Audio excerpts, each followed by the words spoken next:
Je dis ceci, je répète. Vous voyez Kabila parler, il est calme. Pourquoi il ne parle pas? Pourquoi les lieutenants doivent parler? S'ils ne comprennent pas qu'ils doivent prendre la même position que Kabila, ils sont en train de creuser leur propre tombe. Beaucoup, quand ils réfléchissent sur la question, ils pensent en la personne d'Ilunga Ilunkamba. Non. Ici, il s'agit du Premier ministre. Et quand il est en mission, il y a des charges de l'État qui doivent être assumées.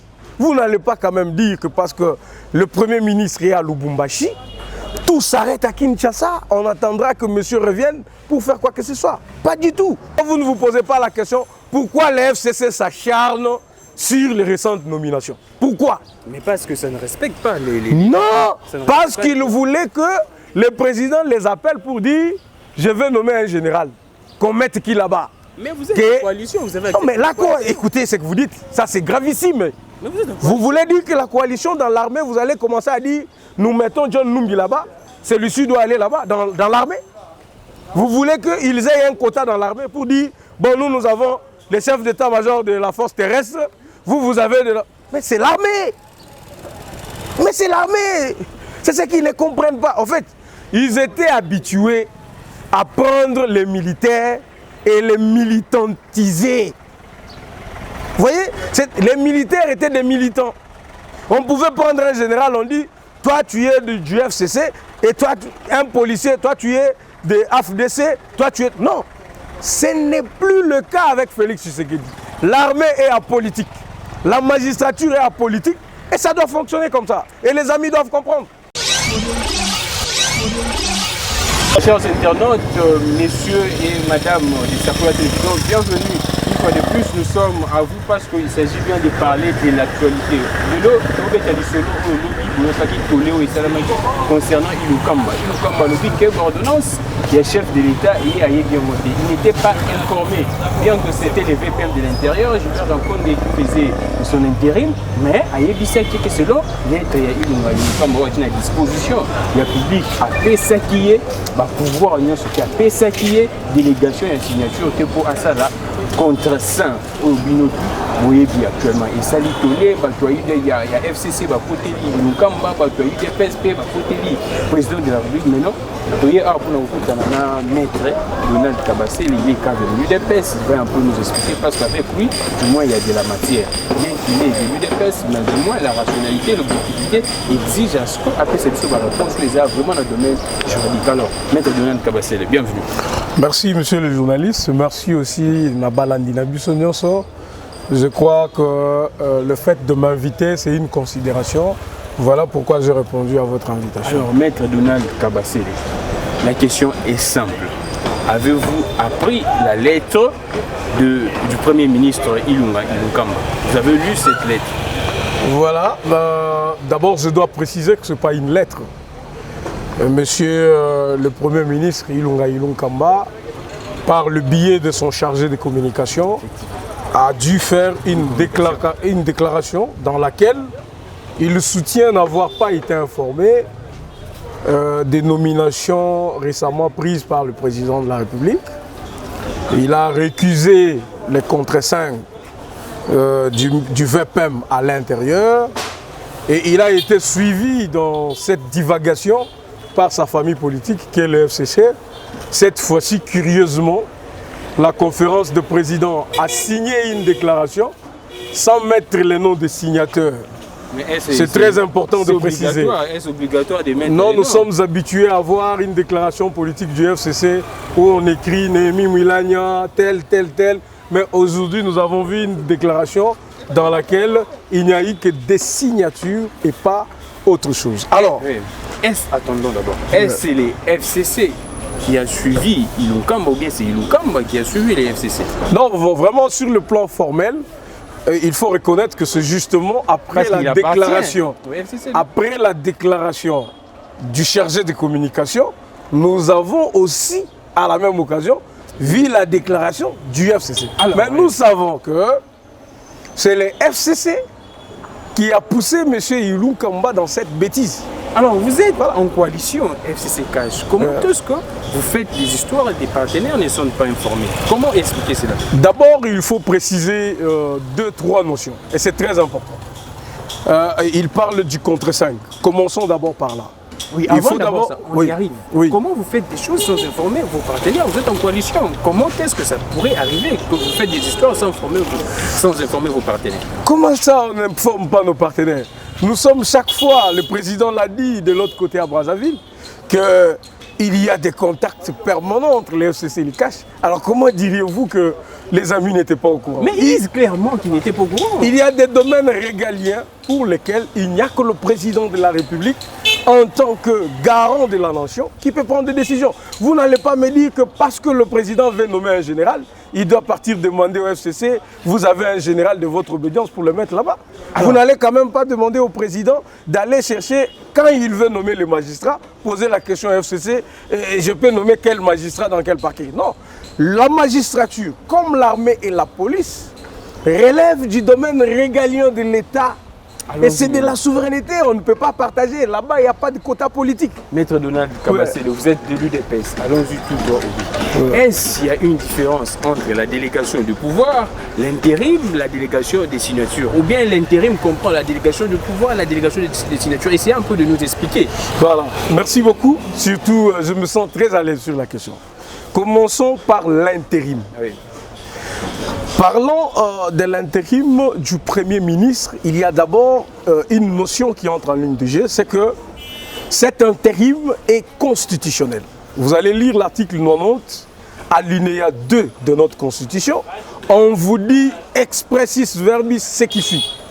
En cas d'empêchement du Premier ministre, les ministres ayant la préséance dans le gouvernement assurent l'intérim. Donc c'est différent de l'intérim administratif. À ce niveau-là, un directeur peut aller en mission, il peut faire une lettre, il confie l'intérim peut-être à son adjoint ou à une personne de son choix. C'est différent. Ici, l'intérim est d'abord constitutionnel. C'est-à-dire, chaque fois que le Premier ministre sera empêché, son intérimaire ne devra qu'être le ministre qui a la préséance sur les autres membres du gouvernement. Alors, et en l'occurrence, c'est le VPM à l'intérieur qui a la préséance sur les autres. Et donc, il peut faire l'intérim. Quel est le contenu que vous donnez au mot absence ou bien empêchement? Parce que le débat est aussi à ce niveau. Quel est le contenu que vous donnez au terme empêchement et absence? Est-ce que toute mission peut constituer l'absence ou bien un empêchement? Non, mais écoutez, vous n'allez quand même pas ramener ce débat à l'individu. Parce que c'est ça aussi le vrai problème. Beaucoup, quand ils réfléchissent sur la question, ils pensent en la personne d'Ilunga Ilunkamba. Non. Ici, il s'agit du Premier ministre. Et quand il est en mission, il y a des charges de l'État qui doivent être assumées. Vous n'allez pas quand même dire que parce que le Premier ministre est à Lubumbashi, tout s'arrête à Kinshasa, on attendra que monsieur revienne pour faire quoi que ce soit. Pas du tout. Quand il est là en mission, il y a d'autres missions à Kinshasa. Quelle urgence qui s'est posée pour que le président de la République puisse ne pas attendre? Parce que c'est le président de la République qui a demandé à Ilunkamba d'aller en mission de service. Si. Il y avait urgence. Non, mais vous connaissez tout le problème criant d'insécurité. Les foyers de tension qui se sont installés au Katanga, tous les observateurs avertis pensent que c'est une situation d'estime et nécessité. Il fallait que le Premier ministre, chef du gouvernement, s'y rende. Mais au même moment qu'il s'y rendait, à Kinshasa, il y a aussi des mesures qui devraient être prises. Une mission de 3 jours, vous pensez? Non, mais écoutez, vous n'allez quand même pas obliger le président de la République à commencer à justifier qu'est-ce qui est urgent et qu'est-ce qui n'est pas urgent à la place publique. C'est lui le gestionnaire de la nation, c'est lui le garant. Il comprend qu'il y a urgence ici et là-bas. Au même moment, on peut avoir plusieurs urgences dans ce pays. L'urgence était aussi pour le Premier ministre d'aller à Lubumbashi. Comme l'urgence était aussi de voir comment remanier l'appareil militaire, comment remanier l'appareil judiciaire. Et ça va. Écoutez, mon frère, je veux d'abord qu'on fasse un distinguo entre la compétence liée du président de la République, et la compétence discrétionnaire du président de la République. Dans la compétence liée, c'est là où vous voyez dans la Constitution, on dit le président de la République nomme, par exemple, sur proposition, on peut vous dire, du Conseil supérieur de la magistrature. La compétence du président est liée à ces préalables. C'est-à-dire qu'il ne peut pas nommer s'il n'a pas eu ses propositions. Voyez-vous, dans les compétences discrétionnaires, c'est quand il nomme le membre de son cabinet, il n'a pas besoin que quelqu'un lui propose. Si vous regardez dans toutes ces nominations, la compétence du président de la République n'est pas liée au Premier ministre. La compétence du président de la République est liée soit au Conseil supérieur de la magistrature, soit au Conseil supérieur de la défense. Il y a certaines nominations dans des, si je peux dire, dans l'administration publique. Il y a certaines entreprises publiques. Quelle entreprise par exemple? Les noms m'échappent, mais c'est que sûr, dans l'ordonnance, il y a certaines entreprises. Si vous pouvez me laisser finir ces notions, c'est très important. Notre peuple peut d'abord en cerner le vrai sens. En fait, sur proposition du Conseil supérieur de la magistrature, le président a nommé. Donc cette nomination ne pouvait que requérir l'avis du Conseil supérieur de la magistrature. Et quand nous avons suivi le président ad intérim du Conseil supérieur de la magistrature, le procureur Moukolo, Jean-Paul, il nous a dit qu'il y a plus de 12 PV qui certifient que c'est le Conseil supérieur de la magistrature qui a proposé au président de la République. Le contre 5 du Premier ministre, c'est un acte d'endossement, c'est-à-dire un acte d'exécution. C'est-à-dire qu'au moment où le Conseil supérieur a proposé au président et que le président a nommé, pourquoi le Premier ministre contresigne? C'est parce que c'est lui, le Premier ministre, qui doit soit exécuter, soit qui doit endosser la responsabilité devant le Parlement. Voyez-vous? Et donc, le président n'a pas besoin d'aller dire au Premier ministre que voilà, on m'a proposé au Conseil supérieur de la magistrature de nommer, qu'est-ce que tu dis? Comme si le Premier ministre a un avis à émettre. Alors, pas du tout. Vous venez là de très bien éclaircir. Alors, s'il arrivait un problème, qui va répondre devant le Parlement? Parce que le Premier ministre ne se reconnaît pas dans ça. Qui va répondre? C'est l'intérimaire qui va répondre ou comment? Le Premier ministre est obligé, du moment où le Conseil supérieur... S'il te plaît, mon frère, ça sont des divagations.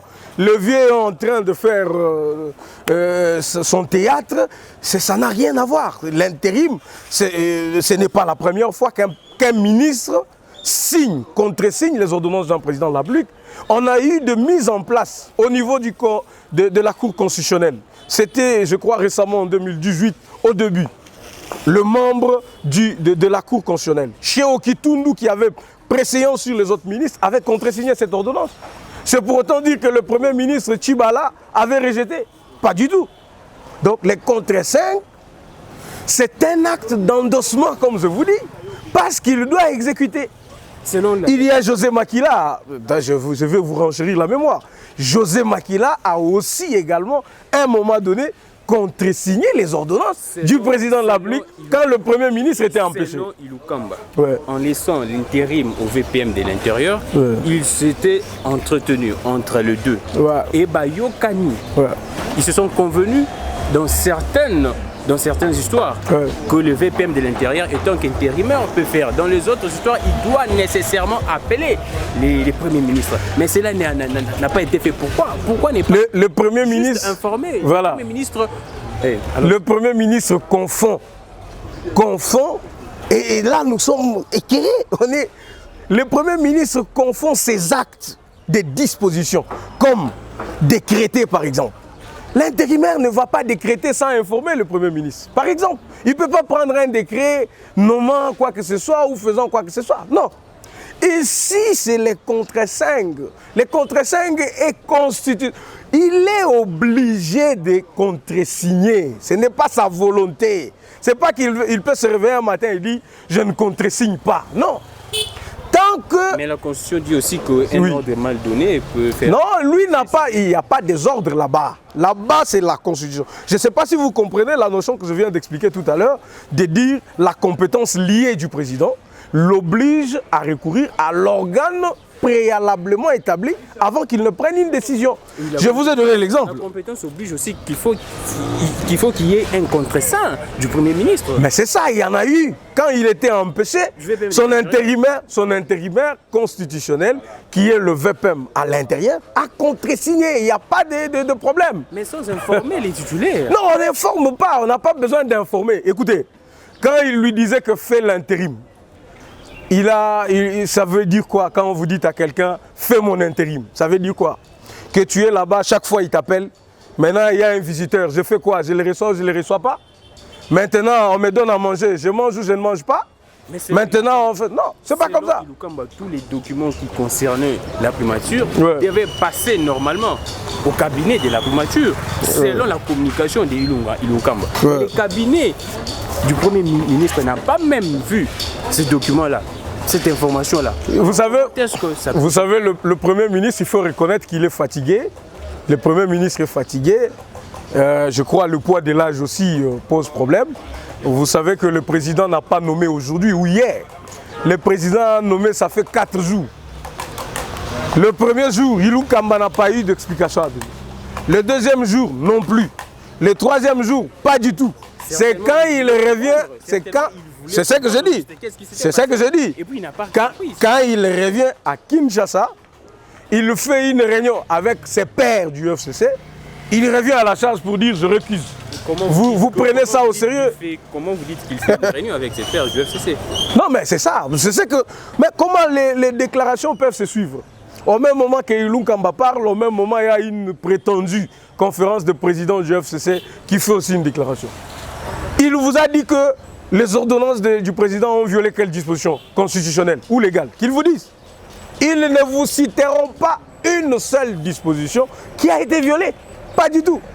Parce que les contre 5, je vous dis cet intérim du VPM est constitutionnel. Mais l'article dans la Constitution faisant foi, non? Les ordonnances, quelques ordonnances du président de la République doivent être contresignées par les premiers ministres. Ne nous disent pas que non, à l'absence du premier ministre, il peut y avoir les contreseings de l'intérimaire. Voilà. Vous êtes d'accord avec moi? Merci, merci. Là, maintenant, où la loi ne dit pas moi, on ne doit pas faire dire à la loi ce que nous pensons. La loi a dit ceci. C'est ça aussi le problème avec ceux qui peut-être suivent ceux qui sont en train de presque diffamer le peuple. En fait, la Constitution ne peut pas dire à tout moment que pour contresigner quand le Premier ministre n'est pas là, on doit donner. Non. La Constitution dit dans l'article 90, alinéa 2, que quand le Premier ministre est empêché, c'est le ministre qui a la surséance, la préséance sur les autres ministres qui fait l'intérim. Mais l'intérim veut dire quoi? C'est-à-dire qu'il les remplace en cas d'absence, qu'il pose les actes que lui aurait posés en cas de son absence. Et selon vous, étant que juriste, qui peut faire l'intérim du président de la République en cas d'absence ou bien d'émission? Non, l'intérim du président de la République en cas d'absence ou d'émission, c'est différent du régime du Premier ministre. Qui peut faire en tout cas l'intérim du président de la République? Le président de la République, c'est une institution, c'est ça la différence. Le Premier ministre, ce n'est pas une institution. Voyez-vous, le président de la République, la personne du président de la République, c'est toute une institution. Quand il voyage, quand il vient ici, c'est l'institution qui s'est déplacée. On ne s'est pas dissocié la personne de Tshisekedi, Félix, avec le président de la République, institution. Par exemple, s'il te plaît, le conseil des ministres est tenu par les premiers ministres. Il délègue son pouvoir. Par exemple, en cas du conseil des ministres, il peut dire au premier ministre que monsieur organise les réunions du conseil des ministres. Mais lui, c'est une institution. Ah, écoute, nous avons 4 institutions politiques. Nous avons l'institution président de la République, nous avons l'institution parlement, nous avons l'institution gouvernement et nous avons l'institution cours et tribunaux. Donc vous voyez que l'institution gouvernement a maintenant un chef du gouvernement qui s'appelle Premier ministre. On ne vous dira pas que l'institution s'appelle Premier ministre, par exemple, non. C'est pourquoi je vous dis que l'intérim du président de la République et l'intérim de Ilunga-Kamba, c'est 2 notions différentes. Parce que pour le président, c'est une institution. Ilunga-Kamba, c'est un individu qui pilote ou qui est président d'une institution. Vous voyez? Finissons ces débats. Quelle sera la suite? La suite sera que ces ordonnances seront exécutées. Elles ont commencé à l'être. Voyez-vous? Mais qui va bloquer? Ils ne sont pas notifiés jusqu'à présent. Vous savez le problème que l'FCC cherche avec l'armée? S'il te plaît, s'il te plaît. Ils seront... attendez, qui vous a dit qu'ils ne sont pas notifiés? Je vous informe. Ah, je vous informe, moi aussi je vous informe que dans l'armée, ce n'est pas des notifications. Dans l'armée, s'il te plaît, dans l'armée, ce n'est pas comme dans les entreprises publiques où il y a un ministre qui doit notifier. Dans l'armée, le commandant suprême a décidé, le chef d'état-major général dit, met de mise en place. Dans l'armée, on ne recourt pas à un ministre ou à un premier ministre, mais pas du tout. Il y a normalement une lettre, si je peux dire comme ça, à titre informatif. Mais c'est ça que je dis que c'est ça que je dis. C'est ça que je dis qu'il y a le chef d'état-major général. Il ne l'a pas fait jusqu'à présent. Je vous dis qu'il y a le chef d'état-major général qui va le faire. Dans l'armée, c'est des ordres. Dans l'armée, c'est la discipline. Ce n'est pas comme chez les civils. Et d'ailleurs, les FCC est en train... Mais c'est le Conseil supérieur de la magistrature. Et jusqu'à présent, il n'y a pas... Mais le Conseil supérieur de la magistrature, par le biais de son président Haï, a dit ceci. Que nous avons été consultés, c'est nous qui avons proposé ces nominations. Vous voulez dire que le Conseil supérieur de la magistrature qui a fait cette déclaration va après dire que je ne notifie pas le magistrat? Et si on attaque au Conseil d'État, c'est un acte administratif. Mais je vous dis, mon frère, que toutes les voies de droit sont ouvertes. Nous sommes dans un état de droit que Félix Tshisekedi nous amène, ok? S'ils sont lésés, qu'ils aillent saisir les juridictions, ça existe. Et si ça tombe, les ordonnances... Ah mais oui, c'est l'état de droit, qu'est-ce que vous voulez? Faire quoi? Vous allez marcher? Nous n'allons pas marcher. Mais nous savons que l'UDPS, quand il y a... Je dis ceci, je vous répète ceci. Nous sommes l'UDPS, nous sommes des respectueux de loi de la République. Si les gens du FCC qui s'estiment lésés par... Pourquoi vous ne vous posez pas la question, vous êtes journaliste, pourquoi vous ne vous posez pas la question, pourquoi les FCC s'acharnent sur les récentes nominations? Pourquoi? Mais parce que ça ne respecte pas les... Non, parce qu'ils voulaient que le président les appelle pour dire « je vais nommer un général, qu'on mette qui là-bas ». Mais vous êtes en coalition, vous avez... Non mais la coalition, écoutez ce que vous dites, ça c'est gravissime. Mais vous voulez dire que la coalition dans l'armée, vous allez commencer à dire nous mettons John Numbi là-bas, celui-ci doit aller là-bas, dans l'armée. Vous voulez qu'ils aient un quota dans l'armée pour dire bon nous avons les chefs d'état-major de la force terrestre, vous avez de la... Mais c'est l'armée. Mais c'est l'armée. C'est ce qu'ils ne comprennent pas. En fait, ils étaient habitués à prendre les militaires et les militantiser. Vous voyez, les militaires étaient des militants. On pouvait prendre un général, on dit, toi tu es du FCC, et toi, un policier, toi tu es de AFDC, toi tu es... Non, ce n'est plus le cas avec Félix Tshisekedi. L'armée est apolitique, la magistrature est apolitique, et ça doit fonctionner comme ça. Et les amis doivent comprendre. Alors, comme je disais, quelle sera la suite? Est-ce que la réunion demandée ou bien la rencontre demandée par le Premier ministre sera au rendez-vous? Mais le Premier ministre a vu le président. C'est une distraction. C'est pourquoi je vous dis que c'est une distraction. Quand il est retourné ici au pays, il a vu le président de la République. Pour faire des comptes. Plus de 2 fois, ils se sont vus. Et quand il déclare par le biais de son chargé de communication que non, voilà, j'irai rencontrer le président là. Mais il l'avait déjà vu plus de 2 fois. Il a vu le président de la République pour faire le compte rendu de la mission et non pour ses ordonnances. Ah mais alors, imaginez-vous quelqu'un qui venait de voir le président, mais ça fait 2 jours, il vient maintenant, il vous dit, je regrette pour ces nominations, je vais rencontrer le président de la République. D'ailleurs, je parie, connaissant le président de la République, il ne le recevra pas. Le connaissant, il ne les recevra pas. Mais quand le président de la République se plaint, que non, il y a certains ministres de l'UDPS qui ne veulent pas exécuter ces ordres. Vous, l'UDPS, vous êtes pour le président. Mais quand le Premier ministre se plaint que le président de la République n'a pas respecté la procédure, pourquoi est-ce que... S'il vous plaît, si le Premier ministre est en disgrâce avec le président de la République, la conséquence est simple, qu'il démissionne. Parce que vous ne pouvez pas être Premier ministre sans avoir confiance au président de la République. La démission du Premier ministre. J'ai dit, je répète, si le Premier ministre s'estime lésé, il trouve que les choses ne se sont pas passées comme elles devraient l'être, il n'a qu'une seule conséquence. Il n'en a pas deux. Parce que lui, s'il te plaît, il ne peut pas donner un ordre au président de la République, ça c'est déjà connu. Il ne peut pas modifier les actes d'un président de la République. Il ne peut rien. S'il est lésé, il va rendre l'établier, il dit « je démissionne parce que je pars ». Mais s'il démissionne pratiquement du droit, le gouvernement tombe, ça peut prendre encore beaucoup de mois. Mais si le gouvernement tombe parce qu'il a démissionné, le président va nommer un informateur. l'informateur va identifier la nouvelle majorité. On prend 8 mois, 9 mois. Non, ça ne prendra pas, ça ne prendra plus 8 mois. Je peux vous rassurer. Vous pouvez compter sur moi que ça ne prendra pas. Je n'imagine pas ces scénarios. Vous êtes journaliste, ne me poussez pas. Mais je vous réponds à votre question. J'ai dit que s'il démissionne... Mais le gouvernement tombe et ça prend 8 mois, 9 mois. Si le gouvernement tombe, ça ne sera plus comme avant.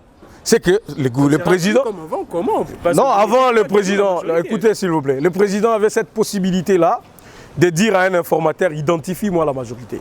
Mais parce que c'est un homme de principe, il respecte ce qui se dit. Pas Kaboun?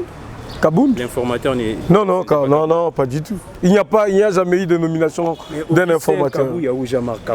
Il avait dit, mais c'était pas fait. C'était pas fait. C'était pas fait. Non, il n'a pas dit ça. Ça, vous lui faites dire à Augustin Kabouya ce qu'il n'a pas dit. D'ailleurs, je les salue en passant. Je sais qu'il n'avait pas dit ce que vous avez dit. C'était Kaboun, l'informateur. Donnez-moi la vidéo. Attends, je vais vous donner ça. Ah, vous voyez qu'il n'y a pas de vidéo, donc il n'a pas dit ça.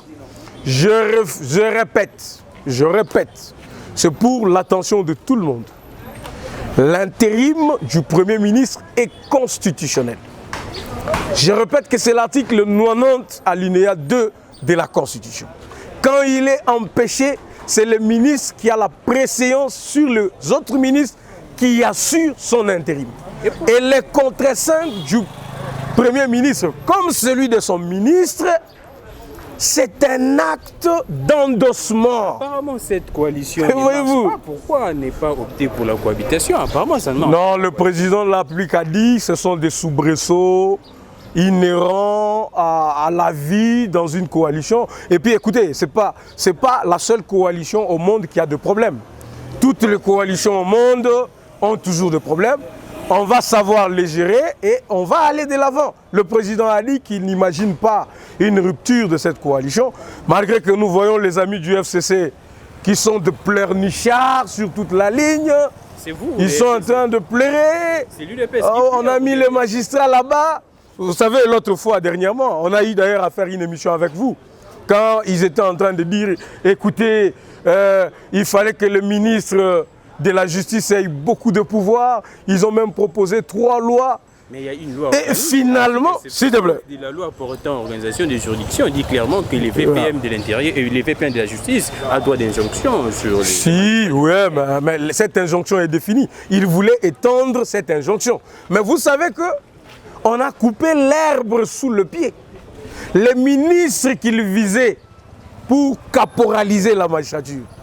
Le président a exigé de ce ministre qu'il démissionne. Il a démissionné. Dites-moi un peu c'est qu'aurait le sens de ces lois, même si elles seraient votées. Imaginez que, comme ils étaient en train de compter sur le ministre de la Justice, et que finalement le président dise « ministre de la Justice, partez », et que ce serait un vice-ministre qui se met. Ça s'est passé avec des concessions, vous savez très bien. Quelles concessions, par exemple? De Ronsard Malonda. Quelle concession? De Ronsard Malonda. Mais Ronsard est déjà parti, vous ne savez pas? Le président ne s'est pas prononcé clairement. Non, mais la présidente de l'Assemblée nationale a écrit aux confessions religieuses pour leur dire « la balle est dans votre camp ». À la clôture. C'est parce que le peuple a manifesté. Non, ah voilà. Donc il n'y a pas eu de concession. Vous êtes d'accord? Non, mais vous avez dit des concessions, mais le peuple n'est pas d'accord avec ces concessions. Vous disiez que la concession c'était qu'on accepte la démission du ministre de la Justice et on prend Malonda. Mais je vous dis que Malonda est tombé. Donc il n'y a pas eu de concession. Le peuple n'était pas dans cette concession. Ah voilà, vous comprenez. Vous comprenez que ce peuple-là s'est exprimé par le biais de l'UDPS. Nos amis de la Mouka nous ont suivis. Et nous sommes dans cette logique. On va en découdre jusqu'au bout. Alors, tout ce que nous ne voulons pas, c'est qu'un certain groupe politique, une classe politique prenne en otage le peuple congolais. Merci. Au détriment de ses intérêts. Merci beaucoup, Maître Donald. Voilà. Vous êtes Kabasele. Donald Kabasele, nous finissons avec vous. Qu'est-ce que vous pouvez dire aux gens du FCC? J'ai un conseil à donner aux amis. J'ai un conseil à donner aux amis du FCC. Il faut lire les signes du temps. Il faut vraiment lire ces signes avec attention. On ne fait pas le bras de fer avec un président de la République. Mais le président n'a pas tous les pouvoirs. Il a beaucoup de pouvoirs. C'est un régime mixte. Je dis, je répète.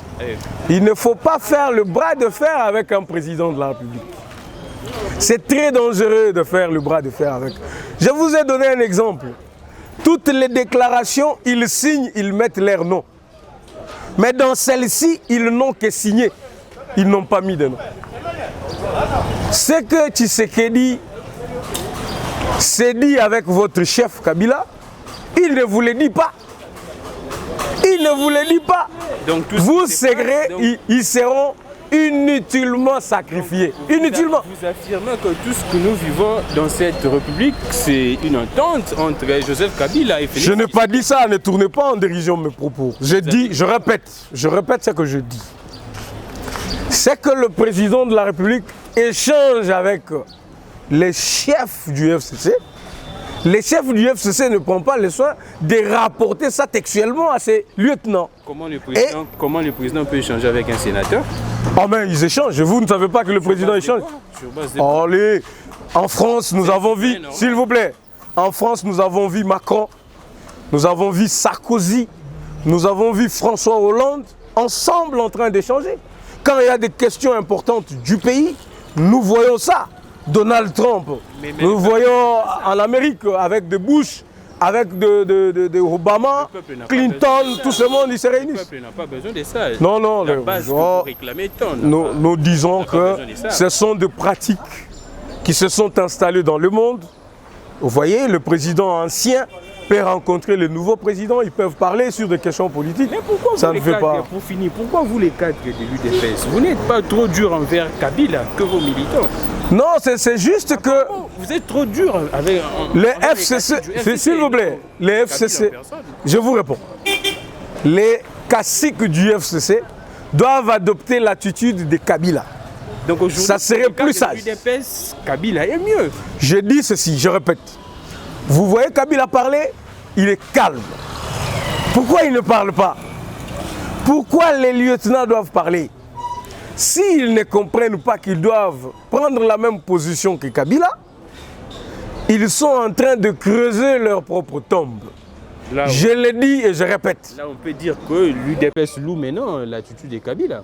Je n'ai pas dit que l'UDPS louait l'attitude en disant ceci. Si les caciques du FCC ne comprennent pas pourquoi Kabila s'était, ils sont en train de créer leur propre tombe. Je répète que on ne fait pas le bras de fer avec un président de la République. Et tous comme ils sont là, ils ont besoin de sa signature, soit pour être ministre, soit pour être quelque part. Et ça, c'est très important. Voilà pourquoi cette fois-ci, ils ont pris le soin de ne pas mettre leur nom. Ils ont juste mis leur signature. Mais le président peut facilement aussi reconnaître les signatures. Merci beaucoup, voilà. Merci beaucoup, M. Donald Kabassi. Nous sommes arrivés à la fin. Voilà. Je suivais cette émission à Sakola Télévision. Merci beaucoup YouTube. Merci beaucoup à Charlie Kanga pour les images. Merci beaucoup à celle de Ingrid Kabungo. Nous allons nous retrouver prochainement, je pense, demain ou ce soir, sur notre émission qui est les jeux parfaits qui nous aident à perfectionner, libérer nos esprits et que vive l'indépendance de l'esprit. C'était M. Donald Kabassi, les cadres à l'UDPS. Merci beaucoup. Merci beaucoup, monsieur le journaliste.